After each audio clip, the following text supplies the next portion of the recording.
শীর্ষেন্দু মুখোপাধ্যায়ের গল্প খুনি। শুভঙ্করকে যদি খুনি হিসেবে চিহ্নিত করা যায় তাহলে কিছু তথ্যগত ত্রুটি থেকে যাবে।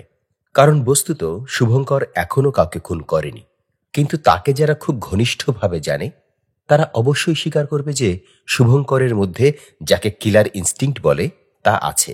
সবচেয়ে বেশি জানে সে নিজে। শুভঙ্করের বৈশিষ্ট্য এই যে সে ডান হাতে ঘড়ি বাঁধে। ঘড়িটা খুব শক্ত করে বাঁধে না, ঢিলে চেনে বাঁধা ঘড়িটা ঢলঢল করে। হাত নাড়লে ছপাত করে চেনের শব্দ হয়। বাঁ হাতে স্টেনলেস স্টিলের একটা বালা, যেমন শিখদের হাতে থাকে। সে লম্বা চুল আর জুলপি রাখে, গোঁফ রাখে না। বিশাল তার কাঁধ, অসম্ভব পেশিবহুল হাত। জামার বুকের উপরের 3টে বোতাম সে কখনো আটকায় না, ফলে তার রোমশ এবং ফর্সা বুক দেখা যায়। খুব চাপা প্যান্ট পরে, ফলে উরু ফুলে থাকে প্যান্টের উপরে। শক্ত আর ভারী জুতো পরতে সে ভালোবাসে। অনেকটা লম্বাও শুভঙ্কর, ফর্সা, বলিষ্ঠ, আক্রমণাত্মক চেহারা। চরিত্র অবশ্য খুবই সরল। হাসির ব্যাপার ঘটলে হাসতে হাসতে বেহেড হয়ে যায়। ফুটবল বা ক্রিকেটের মাঠে দর্শক হয়ে গিয়েও সে তুল কালাম চেঁচায় হা হা করে। অল্পেই ভীষণ উত্তেজিত হয়, আবার অল্পেই ঠান্ডা হয়ে যায়। প্রচণ্ড আড্ডা মারতে ভালোবাসে। খাওয়া তার প্রচণ্ড প্রিয় বিষয়। যখন খায় তখন মনে হয় জিঘাংসা বসে খাচ্ছে। সে সময় কারো দিকে তাকায় না, কথা বলে না, অন্যমনস্ক হয় না। ঘুমও তার অসম্ভব প্রিয়। যখন ঘুমায় তখন অতলে তলিয়ে যায়। ছুটির দিন হলে, কাজ না থাকলে, একঘেয়েমি লাগলে সে সোজা গিয়ে বিছানা নেয়। 1 মিনিটের মধ্যে ঘুমিয়ে পড়ে। প্রচণ্ড সিনেমাও দেখে সে, সপ্তাহে 3-4টে। বেশিরভাগ নাইট শো। তার প্রিয় হচ্ছে মহিলাবৃন্দ। কোনো বিশেষ মহিলার প্রতি নয়, কিংবা কেবল সুন্দরীদের প্রতিই নয়, সাধারণভাবে যে কোনো মেয়েই তার জীবন পথে রাস্তা পার হয় তার প্রতিই সে মনোযোগী। অবশ্য একথাও সত্য যে মহিলাদের মধ্যে কাউকেই সে কখনো তেমন করে পায়নি। 2জন মহিলা তাকে কারণবশত চড় মেরেছিল বলেও শোনা যায়। আবার প্রেম নিবেদন করেছে এমনতর মহিলাও আছেন। হোসেন নামে এক বন্ধু আছে শুভঙ্করের। অবশ্য বন্ধু বলতে যা বোঝায় তা না হয় স্বাভাবিক ছিল। হোসেনের বয়স শুভঙ্করের চেয়ে অনেক বেশি। হোসেনের চুল এবং দাড়ি যথেষ্ট পাকা, চলন বলন ধীর স্থির। রোগা এবং আপাত দৃষ্টিতে শান্ত মানুষ সে। কলেজ স্ট্রিটে ফুটপাথে তার একটা বইয়ের দোকান আছে। আর আছে একটা ছোট মতো বই বাঁধাইয়ের কারবার। পাজামা আর শার্ট পরে শীত গ্রীষ্ম। খালাসি টোলায় দিশি খায়, মাথায় টাক ঢাকতে এক মুসলমানি এবং মারোয়াড়ির মাঝামাঝি কায়দায় কালো টুপি পরে। লোকে বলে সে আসলে কায়েতের ছেলে। দেশের গ্রামে এক নষ্ট চরিত্র ঘটনা ঘটার পর থেকে নাম ভাড়িয়ে কলকাতার জঙ্গলে লুকিয়ে আছে। তা হোসেন ভালো জ্যোতিষী। পুরনো পুঁথিপত্র ঘেটে সে বিস্তর জ্যোতিষ শিখেছে। তার সংগ্রহে অন্তত 50খানা দুর্লভ জ্যোতিষশাস্ত্র ঘটিত বই আছে। সে সকলের হাত আর কোষ্ঠী বিচার করে। শুভঙ্কর তার দোকান থেকে কয়েকবার বই কিনেছিল। খুব সহজেই শুভঙ্করের বন্ধু হয়ে যায় অচেনা লোক। তুই তোকারের সম্পর্কে এসে যায়। হোসেনও সেই রকম ভাবেই বন্ধু হয়েছিল। সেই হোসেনই একদিন তার হাত দেখে বলে, দেখ শুভ, তোর সব ভালো, কিন্তু তোর মধ্যে খুনির ইনস্টিংক্ট আছে। কি করে বুঝলি? বলে শুভঙ্কর নিজেও হাত দেখতে থাকে। রেখা তো আছেই, তার উপর তোর 2টো হাতের বুড়ো আঙ্গুলের আকার দেখেও বোঝা যায়। খুন করবো নাকি রে? করবি। যা মায়েরি, সাবধানে থাকিস। কথাটা উড়িয়ে দেয়নি শুভঙ্কর। ছিটে ফোটা সত্য ওর মধ্যে আছে। সে নিজেও ছেলেবেলা থেকে টের পায় কাউকে কাউকে তার প্রায় খুন করতে ইচ্ছে হয়। হোসেন সান্ত্বনা দিয়ে বলে, অবশ্য ভেবেচিন্তে খুন করা নয়, কোল্ড ব্লাডেড বা প্রি মেডিটেটেডও নয়। দুম করে রাগের বশে করে ফেলতে পারিস। রাগ করতে সাবধান। রাগটা অবশ্য শুভঙ্করের কিছু বেশি। রাগলে সে পাগলের মতো চেঁচায়, রাগলে সে নাচে, রেগে গেলে পৃথিবীটাই তার কাছে রক্তাক্ত হয়ে যায়। হোসেন তাকে খালাসি টোলায় নিয়ে গিয়ে দেশি মদের মজা শেখালো। সে ভারী মজা।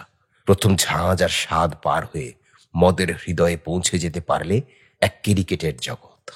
কথাটা হোসেনই তাকে বলেছিল। তুই যে বলিস আমি খুন করব, সে কি সত্যি? শুভঙ্কর একদা দেশি মদে তার ভেলা ভাসিয়ে কেঁদে বলেছিল সকলের সামনে। পাশে একটা ভীতু ঠেলাওয়ালা বসেছিল। কথাটা কানে যেতে সে উঠে অন্য পাশে সরে বসে। হোসেন গম্ভীরভাবে বলে, সত্যি করবই? করবি। শুনে শুভঙ্কর টলতে টলতে উঠে দাঁড়িয়ে বলে, তবে শালা।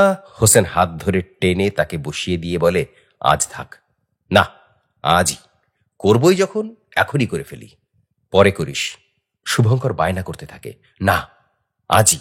হোসেন বিরক্ত হয়ে বলে, মজাটা নষ্ট করিস না।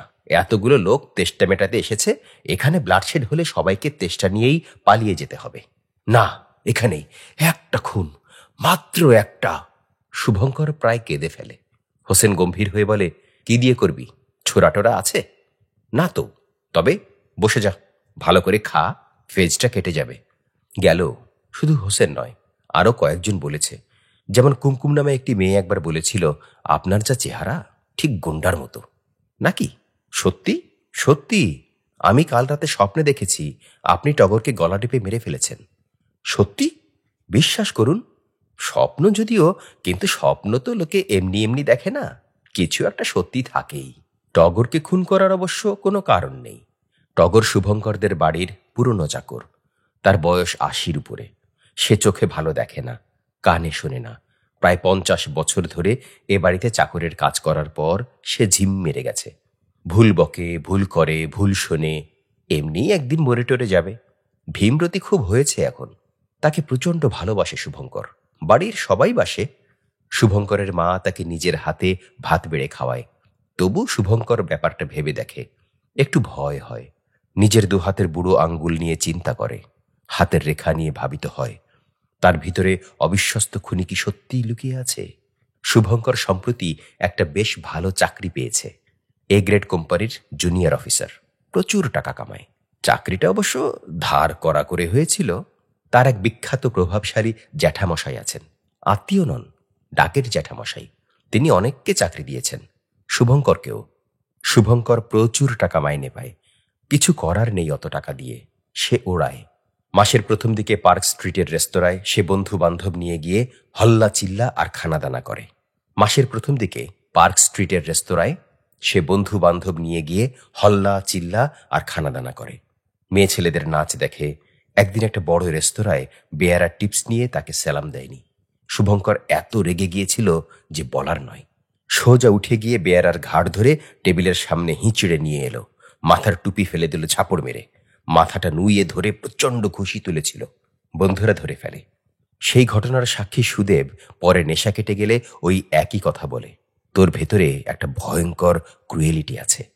সেই রেস্তোরাঁর গোলমালটা অবশ্য অনেক দূর গড়ায়। সব রেস্তোরাঁতেই ভাড়া করা কিছু মাস্তান থাকে, মাতালদের সামলায়। শুভঙ্করের সেই কাণ্ডের পর তারা এসে তাকে দল শুদ্ধ প্রায় ঘাড় ধাক্কা দিয়ে বের করে দেয়। অপমানটা শুভঙ্কর ভোলেনি। বলে, কেন?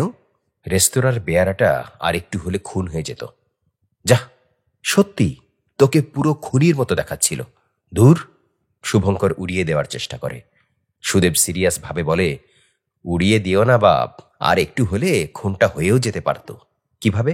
শুভঙ্কর অবাক হয়ে বলে, কিভাবে হতো? একটা ঘুষি খেয়ে লোকটা মরে যেত নাকি? ঘুষি নয় চাঁদু, তোমার হাতে খাওয়ার ছুরিটা ছিল যে। ছিল, আলবাত।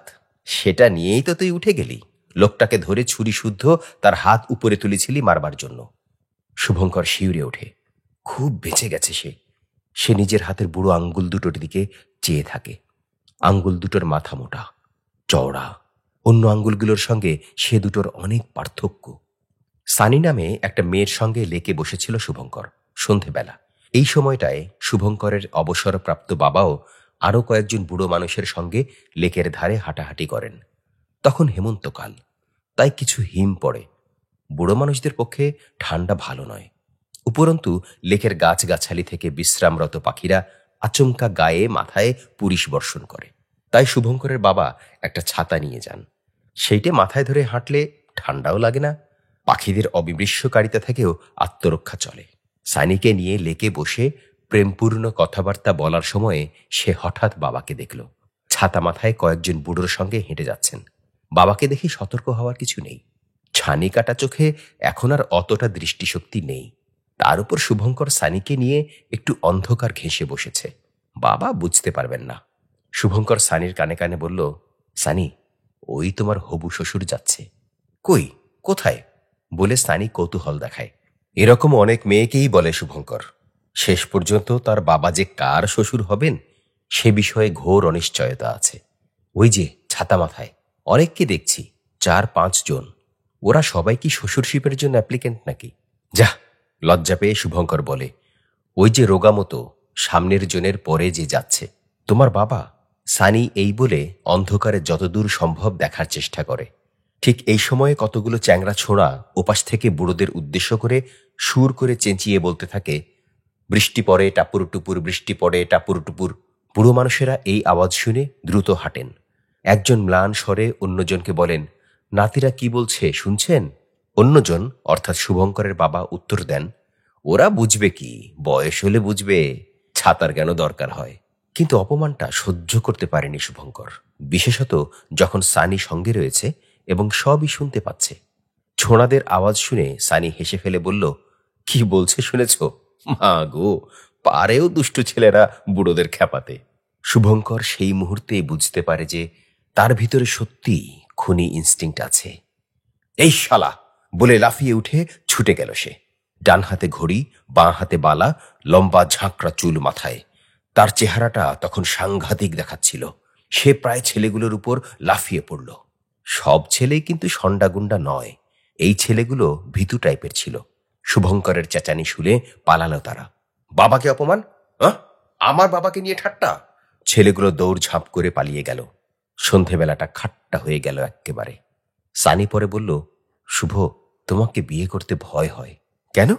তুমি বড় হুট করে রেগে যাও যে, এরকম অপমান দেখলে রাখবো না? বাহ! সানি গম্ভীর হয়ে বলল, অত রাখবার মতো কিছু বলেনি ছেলেগুলো। রাস্তাঘাটে এর চেয়ে অনেক খারাপ আর অপমানকর কথাবার্তা আমাদের কানে আসে। শুভঙ্কর কিন্তু লজ্জিত হয়েছিল, বলল, ছেলেগুলো ভালো। সানি বলে, অন্যরকম ছেলে হলে তোমাকে ছেড়ে দিত না। শুভ, যখন সঙ্গে মেয়ে মানুষ থাকে তখন ওরকম বেহেড হতে নেই। মারপিট লাগলে আমি কি করতাম? শুভঙ্কর চিন্তান্বিত হয়ে বলল, এটুকুতেই যদি এত রাগ হয় তো সত্যিকারের এমন কিছু হলে তুমি তো খুনও করতে পারো। শুভঙ্করের বুকটা চমকে ওঠে। সেই যন্ত্রণা! হোসেন তাকে বলেই দিয়েছে সে একদিন খুন করবে। কথাটা কি অমোঘ! ঘটনাটা ঘটল এভাবে। একটা মেঘলা ছুটির দিনে দুটো গাড়ি বোঝাই হয়ে শুভঙ্কর আর বন্ধু বান্ধবীরা ডায়মন্ড হারবারে পিকনিক করতে গেল। দুটো গাড়ির মধ্যে একটা হচ্ছে দামি শেভরলে, তার মালিক জয়ন্ত। জয়ন্তর সঙ্গে শুভঙ্করের খুব একটা প্রীতির সম্পর্ক নয়। জয়ন্তকে শুভঙ্কর সহ্য করতে পারে না। ও বড়লোক, ভালো ছাত্র, ভালো স্পোর্টসম্যান। মেয়েরা জয়ন্তকে সামনে পেলে আর কারও দিকে তাকায় না। সকলেরই দৃষ্টি আকর্ষণ করার মতো কিছু স্বাভাবিক জন্মগত গুণ জয়ন্তর আছে। তার স্বভাব চমৎকার, সবসময় হেসে কথা বলে, কথায় ভরা থাকে সহৃদয়তা, ক্ষমা, দয়া ও মমতা। এ ছেলেকে কি সহ্য করা শুভঙ্করের পক্ষে সম্ভব? তাই জয়ন্তর সঙ্গে কথা বলার সময়ে সবসময়ই শুভঙ্করের কথাবার্তায় একটা ব্যঙ্গ ও বিদ্রূপ এসে যায়। যেমন জয়ন্ত যখন গাড়িটা মনোযোগ দিয়ে চমৎকার চালিয়ে নিচ্ছে, তখন পেছন থেকে শুভঙ্কর বলল, জয়, তোর গাড়ির ইঞ্জিনে একটা শব্দ হচ্ছে কেন রে? কিসের শব্দ? গোলমেলে শব্দ। আমি পাচ্ছি না। জয়ন্ত বলে। আমি পাচ্ছি, শুভঙ্কর বলে। মানময়ী নামের যে অসাধারণ সুন্দরী মেয়েটির সঙ্গে জয়ন্তর প্রেম, সে সামনের সিটে ওর পাশে বসেছিল। সে হঠাৎ একটু কৌতুকের চোখে সানগ্লাসটা খুলে পিছু ফিরে শুভঙ্করের দিকে চেয়ে বলে, আপনি কি গাড়ির এক্সপার্ট? শুভঙ্করের ভয়ঙ্কর রাগ হলো। না, সে গাড়ি চালাতেও জানে না। সে মাথা নাড়ল। মানময়ী হেসে বলল, কোনো ভয় নেই শুভঙ্কর বাবু, গাড়ির কোনো ডিফেক্ট নেই। আমিও তো গাড়ি চালাই, তাই জানি। পিকনিকের জায়গায় গিয়েও নানা রকম ঝামেলা হচ্ছিল। যেমন শুভঙ্কর ভালো সাঁতারু নয়, আর জয়ন্ত দুর্দান্ত সাঁতার দেয়। জলে নেমে জয়ন্তর সঙ্গে কম্পিট করতে গিয়ে সে নাকানি চুবানি খেল। অকারণেই প্রায়ই তার মেজাজ চড়ে যাচ্ছিল। মেয়েরা সঙ্গে আছে বলে মদের ব্যবস্থা ছিল না। 1 ক্রেট সফট ড্রিঙ্কস আনা হয়েছে। শুভঙ্কর ঠাট্টা করে বলল, জয়ন্তটা মেয়ে ছেলে হয়ে গেছে, এই কোক কিংবা লেমনেড তো মেয়েদের ড্রিঙ্কস। আবার মানময়ী ঠাট্টা করে বলে, আপনি খুব মস্ত পুরুষ নাকি? ড্রিঙ্ক করলেই পুরুষ হয়? না না, তা বলিনি। যান না, গায়ের দিকে গেলে চোলায় পেয়ে যাবেন। ঝগড়া নয়, কিন্তু সকলের সামনেই একটা অপমান। জয়ন্ত দারুণ রবীন্দ্রসঙ্গীত গাইল। শুভঙ্কর গান জানে না, কিন্তু মেয়েরা মুগ্ধ হয়ে জয়ন্তকে ঘিরে আছে। তার মধ্যে সানি বা কুমকুমও রয়েছে। শুভঙ্কর বুঝতে পারে তার চেহারা বা গুণাবলী জোর মার খেয়ে যাচ্ছে জয়ন্তর কাছে। তাই সে একসময় দলছুট হয়ে গেল অভিমানে। একা একা গঙ্গার ধার ঘেঁষে ঘেঁষে বেড়াতে লাগলো। শীতের নদীতে জেলেরা মাছ ধরছে নৌকোয়। একটা হালকা মেঘ দূরে ঘড়ির মতো স্থির হয়ে আছে আকাশে। উপরে বনরাজি নীলা, কিন্তু প্রকৃতি তাকে আকর্ষণ করে না। ভেতরে ভেতরে একটা অসম্ভব ফাটো ফাটো প্রতিশোধ স্পৃহা। যখন সবাই জিনিসপত্র গুছিয়ে নিচ্ছে, পাতা শতরঞ্চিও তোলা হয়ে গেছে, তখনও জয়ন্ত আর 3টে ছেলে ঘাসে বসে তাস খেলছিল। তাগাদা দিতেই তারা বলে, যাচ্ছি যাচ্ছি, আর 5 মিনিট, এই ডিলটা শেষ হলেই। সকলেই বিরক্ত। সন্ধে হয়ে আসছে, প্রচণ্ড শীত। ওরা তার মধ্যে একটা ডিল শেষ করে আবার একটা শুরু করে দিল। শুভঙ্করের রাগটা ছিলই। সে ধমক দিয়ে বলল, 2 মিনিটের মধ্যে না উঠলে সব হাটকে মোটকে দেব। খেলোয়াড়দের একজন বলে, তাই নাকি, দে না, জিওগ্রাফি পাল্টে যাবে। 12 টাকা হারছি, ইয়ার কি নয়। জয়ন্তও বলে, তোরা অন্য গাড়িটায় চলে যা, আমরা পরে যাব। কোনো কারণ ছিল না, কিন্তু হঠাৎ শুভঙ্কর মনে করল যে এটা তাকে ইচ্ছাকৃত অপমান। আবছাভাবে তার নিজের কিলার ইনস্টিংক্টের কথা মনে হলো। রাগে অন্ধ হয়ে গেল বোধ বুদ্ধি।